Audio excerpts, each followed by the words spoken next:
नमस्कार।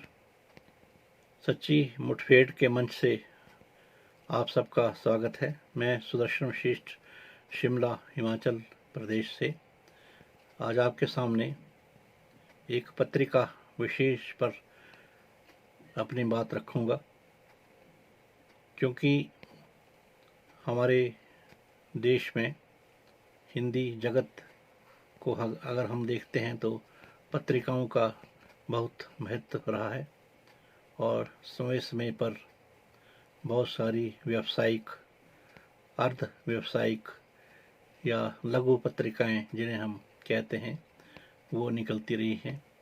इन पत्रिकाओं का साहित्यकारों को मंच प्रदान करने में भी एक विशेष योगदान रहा है। यूँ तो जितनी भी अव्यावसायिक पत्रिकाएं निकलती रही हैं, पहले उनको लघु पत्रिकाएं कहा जाता था, मगर आज लघु पत्रिकाओं के नाम पर बहुत बड़ी बड़ी मोटी पत्रिकाएं भी सामने आ रही हैं। लेकिन ये पत्रिकाएं, जिनमें ज़्यादातर ऐसी हैं जो केवल एक स्थान, एक संस्थान, एक जिले या केवल एक ही भूभाग तक सीमित रह जाती हैं और इनका जिसे हम सर्कुलेशन कहते हैं वो पूरे भारत में तो क्या, एक छोटे से भूभाग में भी कभी नहीं होता है। हिमाचल प्रदेश से बहुत पहले से पत्रिकाएं निकालने की कोशिश होती रही है, लेकिन ऐसी बहुत कम पत्रिकाएं निकली जिन्होंने अपना स्थान या अपना वर्चस्व हिमाचल की भौगोलिक सीमाओं से बाहर निकलकर बनाया। कुछ समय पहले शिखर केशव के संपादन में, पर्वतराग गुरमीत बेदी के संपादन में और इरावती राजेंद्र राजन के संपादन में ऐसी पत्रिकाएं निकलती रही हैं जो प्रदेश के बाहर भी जानी जाती रही। लेकिन दुर्भाग्य यह रहा कि शिखर पर्वतराग बहुत साल पहले बंद हो गई। इसके बाद इरावती बंद हुई, दोबारा आरंभ हुई, आजकल फिर से बंद है।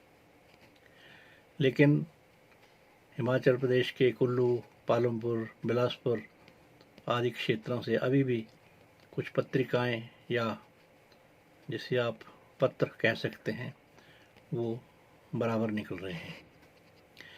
ऐसी एक पत्रिका सेतु है जो शिमला से निकलती थी और बहुत लंबे समय तक चली। इसकी अपनी एक शाख बनी, लेकिन कुछ समय बाद पत्रिका के काफ़ी अंक निकलने के बाद ये पत्रिका भी बंद हो गई। इसके संपादक डॉक्टर देवेंद्र गुप्ता जब अपनी सरकारी सेवा से सेवानिवृत्त हुए और कारणवश चंडीगढ़ चले गए तो इस पत्रिका का प्रकाशन बंद हो गया। लेकिन ये एक सौभाग्य की बात कही जाएगी कि इस पत्रिका का प्रकाशन पुनः आरंभ हुआ है। हमारे सामने सेतु का जनवरी-जून 2022 अंक है, जो अपनी एक साफ सुथरी छवि हमारे समक्ष रखता है। 224 पृष्ठीय इस अंक में किसी तरह की कंजूसी नहीं बरती गई है और ये अंक रंगमंच विशेषांक है, जो शिमला पर केंद्रित होने के बावजूद भी समूचे रंगमंच आंदोलन पर अपना प्रकाश डालता है। पत्रिका का ये अंक जाने माने दिवंगत रंगकर्मी देवन जोशी को समर्पित है, जिन्होंने हिमाचल या शिमला के रंगमंच को बहुत एक स्थान दिया, या आप कह सकते हैं कि इसमें आगे बढ़ने में बहुत योगदान दिया और लंबे समय तक ये नाटक मंचन उसके निर्देशन में शिमला में लगे रहे। इस अंक को अगर हम देखते हैं तो इसमें जयशंकर प्रसाद से लेकर देवेंद्र राज अंकुर, महेश आनंद, बलवंत गार्गी, जयदेव तनेजा, अमिताभ श्रीवास्तव, GN दास गुप्ता, सुशील कुमार सिंह, आदि के आलेख देकर इसको बहुत समृद्ध बनाया गया है और रंगमंच के विभिन्न पहलुओं पर एक अच्छी जानकारी हमें मिलती है।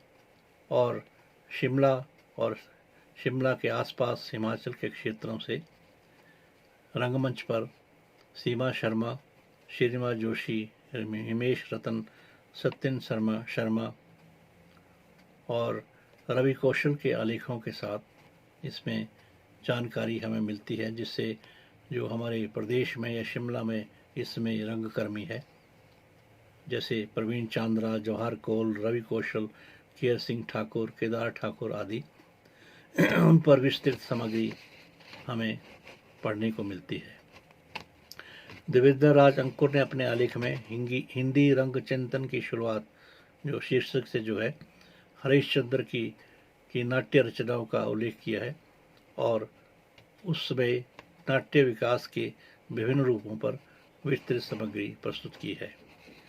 महेश आनंद ने जहां एक और नाटककार की भूमिका पर दृष्टि डाली, तो बलवंत गार्गी ने नाटककार और निर्देशक के बीच जो एक गहरा संबंध रहा है उस पर प्रकाश डाला है।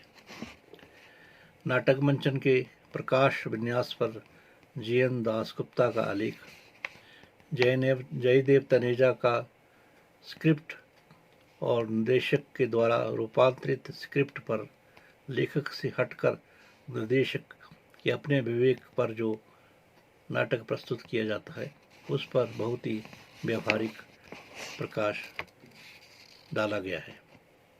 हिमाचल प्रदेश से निकले मनोहर सिंह पर श्रीनिवास जोशी, हिमेश रतन और सत्येन शर्मा के आलेख बहुत महत्वपूर्ण है, जिन्होंने मनोहर सिंह के संघर्ष और कैसे वो नाटक से लेकर फिल्मों तक गए उस पर जानकारी दी है। देवन जोशी पर रवि कौशल का आलेख है और इसके साथ ही यहाँ की जो उभरती हुई प्रतिभाएं हैं उन पर भी प्रकाश डाला गया है। गेटी थिएटर के इतिहास और यहाँ मंचित नाटकों पर एएन वालिया का लेख बहुत ही ज्ञानवर्धक और महत्वपूर्ण है। पत्रिका के रंग प्रतिष्ठान खंड में महेश आनंद ने इप्टा के विषय में बहुत विस्तृत जानकारी दी है। इप्टा जो प्रथम व्यवस्थित आंदोलन था नाटक का, जिसके माध्यम से मराठी, हिंदी, बंगला, अंग्रेजी के कितने ही महत्वपूर्ण नाटक खेले गए, उस पर बहुत सी सामग्री हमें इस आलेख में देखने को मिलती है। इसी खंड में हिमाचल प्रदेश के मंडी के सतौल नामक स्थान में जो एक नाट्य संस्थान बना है उस पर भी एक जानकारी दी गई है और इस संस्थान में सीमा शर्मा और सुरेश शर्मा के माध्यम से एक रंग आंदोलन आरंभ हुआ है और इसका नाम हिमाचल सांस्कृतिक शोध संस्थान व नाट्य मंडल रखा गया है, जो अब अपनी विशिष्ट पहचान बना चुका है और इसमें तैयार किए गए नाटक शिमला और देश के अन्य भागों में भी खेले जाते हैं। इस अंक को बहुत ही सुरुचिपूर्ण ढंग से और आकर्षक ढंग से छापा गया है और इस प्रदेश से या शिमला से रंगमंच का पूरा ज्ञान और उसके हर पहलुओं पर विशेष सामग्री देते हुए संपादक डॉक्टर देवेंद्र गुप्ता ने एक सराहनीय काम किया है और इसके लिए डॉक्टर डीके गुप्ता बधाई के पात्र है।